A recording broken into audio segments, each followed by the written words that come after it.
сабағымыз смарт сабағы, қазақ әдебиетінен өтетін сабағымыз. Бірлеріне қандай жақсы сөздер айтасыңдар? Барлықтарымен қатты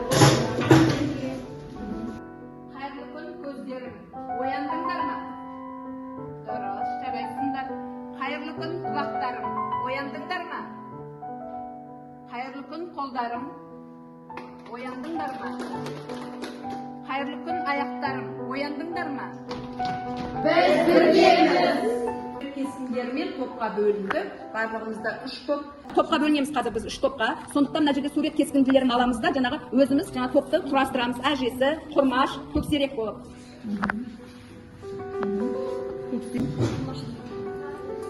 Жақсы. Енді балалар, бүгінгі біздің сабағымыздың тақырыбы Мұхтар Әуезовтің көксерек әңгімесі. Оқу мақсаты 7-1-1-1 әдеби шығарма сюжетінің құрамдас бөлшектерін талдау, 7-2-1-1 шығармадағы эпизодтар мен бейнелерді салыстыру. Бағалау критерийі: шығарма сюжетін жіктеп талдайды, шығармадағы эпизодтар мен бейнелерді салыстырады. Бірінші платформа Лерник платформасы, сол арқылы өздеріңіз сканерлеп алыңдар да, сонда сұрақтар жасырылған, сол сұрақтарға жауап бересіздер.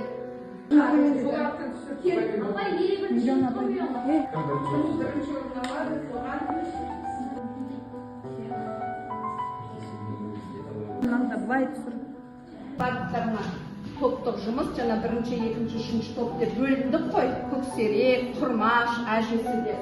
Бірінші топқа шығарманың шығу тарихы, екінші топқа шығарманың композициялық құрылысына талдау, үшінші топқа ғаламтордан, кітаптардан түс тағылары қасқыр туралы мәліметтер алу. Мұхтар Әуезов бұл шығарманы 1929 жылы жазды, және де оны повесть алғаш рет 1934 жылы шығарылды, және де Мұхтар көксерек шығармасы шынайы өмірден алған шығарма. Және де ақын Мұхтар Әуезов қасқырларға өте қызыққан, және де олардың табиғатын терең зерттеген. Сол себепті көксерек әңгімесі шығарылды. Шығарманың композициялық құрылысына талдау. Оқиғаның басталуы: Құрмаштың ағасы іннен тірі қалған жалғыз бөлтірікті алып келеді, және Құрмаш оның атын көксерек қояды. Айтуға оңай. 3 топқа да бірдей сұрақ беремін, сол сұрақтарға жауап бересіздер. Құрмаштың бөлтірік асырауы дұрыс па? Көксеректің Құрмашты өлтіруін қалай бағалайсыңдар? Жазушының идеясы не деп ойлайсыңдар?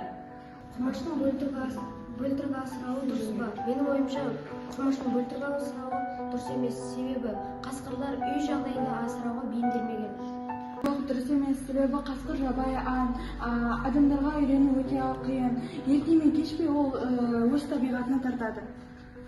Қасқырларды қолда асырауға болмайды, өйткені түс тағысы өзінің әрекетін жасайды. Қазақта мақал бар: қасқырды қанша асырасаң да орманға қарап ұлиды.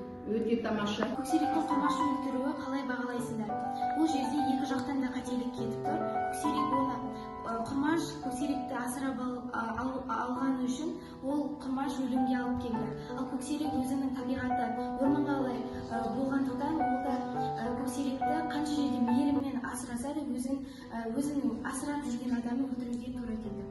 Бұл мәселе Құрмаштың мақсаты жақсы болғанымен ол табиғи заңдылықты бұзды. Сол табиғи заңдылықты бұзды.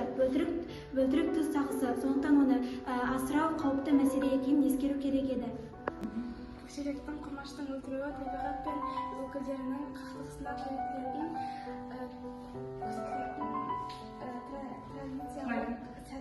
бағалауында табиғи тұлғасына көксерек қасқыр болып туылады. Оны қанша асыраса да өз табиғатына сай әрекет етті. Не деп ойлайсыңдар дегенге? Ал Қабылхан, жазушының идеясы не деп ойлайсыңдар? Адам мен табиғат арасындағы байланыс. Жазушының идеясы бұл жерде қасқырды қолда асырауға болмайды. Табиғат заңын өзгерту қиын, және де адам мен түс тағысындағы жануардың арасында шекара бар. Оны бұзу өте қайғылы жағдайға келеді. Бұл повесттен жазушының идеясы табиғи заңды бұзуға болмайтынын айтуға болады. Келесі тапсырмамыз күйіс тапсырмасы. Сол бойынша қазір қайтеміз, кіріп тапсырмаларды орындаймыз.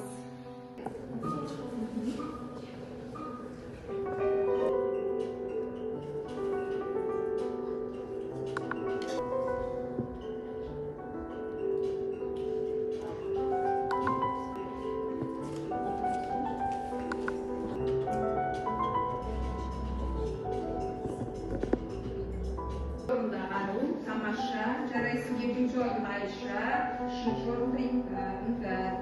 Тамаша, жарайсыңдар. Үш топтан да шықты, иә, бізде міне. Үш топтың оқушылары тамаша. Барлықтарыңыздар жақсы нәтижеге жеттіңіздер. Ал енді балалар, біз қорытындылаймыз қазір. Осы бүгінгі тақырыбымызды көксерек әңгімесін кім кінәлі проблемалық сұрақтар. Біріншісі, көксерек құрмаштан гөрі ақ қасқырмен неге тез бауырласты? Екінші, қасқырлар іс-әрекеті мен адамдар іс-әрекетінде ұқсастық бар ма? Қайсысы қаталырақ? Үшінші, құрмаштың өліміне кім кінәлі? Төртінші, қасқырларды қолға үйретуге бола ма? Қазір кішкене ойларыңды жеткізіп алыңдар да, одан кейін маған айтып беріңіздер. Сұрақтар бойынша ал, Мерей. Сұрақты айтып тұрғанда, өйткені көксеректе түс тағысының қаны бар ақ қасқыр екеуі, сондықтан тез татыласты. Қасқырлар іс-әрекеті мен адамдар іс-әрекетінде ұқсастық бар ма? Қайсысы қаталырақ? Ал және жауап бере ғой. Түс тағысының табиғаты бар, және де қасқырлармен табысу оған өте оңай нәрсе.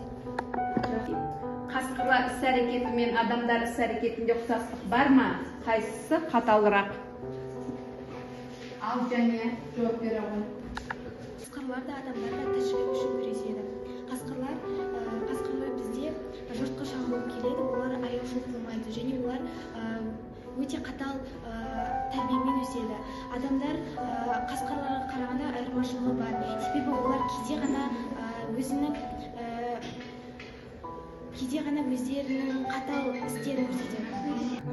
Менің ойымша, құрмаштың өліміне адамдар кінәлі, өйткені олар жыртқышаңды қолына үйретіп асырады. Қасқыр жабайы жануар болғандықтан ол қолға үйренбейді. Бұл жерде құрмаштың көксеректің де кінәлі бар.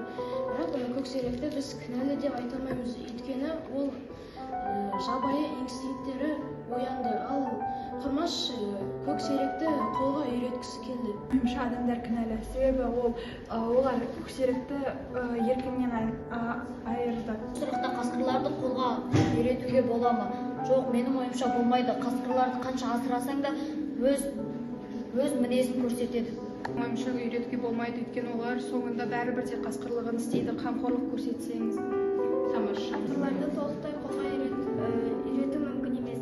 Себебі олар иттерге қарағанда әлдеқайда агрессивті, адамдарға тез қарым-қатынас жасай алады. Жарайсыңдар балалар, барлықтарыңда жақсы жауап бердіңдер. Үйге тапсырма алып алыңдар, балалар есте күнделіктеріңді ашып, жазып қойыңдар. Табиғатты аялай да, бағалай да білейік. Бүгінгі сабақты енді осы жерде қорытындылаймыз. Топ басшылары келіп, өздерінің топтағы оқушыларды бағалап жүріңдер балалар. Әжесі тобы Сапаренко 10 балл, Ташленова Айша 10 балл, Мәлік Мерей 3 балл, Серікхан Сезім 5 балл. Құрмаш тобы Мұхит Амина 10 балл, Исенбай Ару 10 балл, Швейцар 8 балл, Амина 10 балл. Тамаша, жақсы.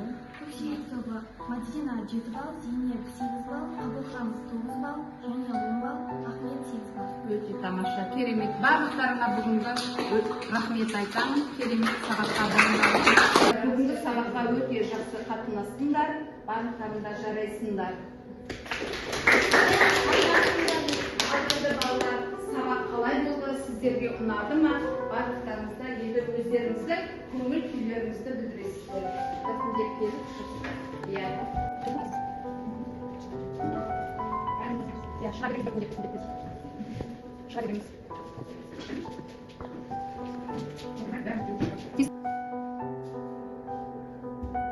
Тамаша, барлықтарыңызда жақсы сабаққа қатысқандарыңызға үлкен рахмет айтамын. Жақсы сау болыңыздар.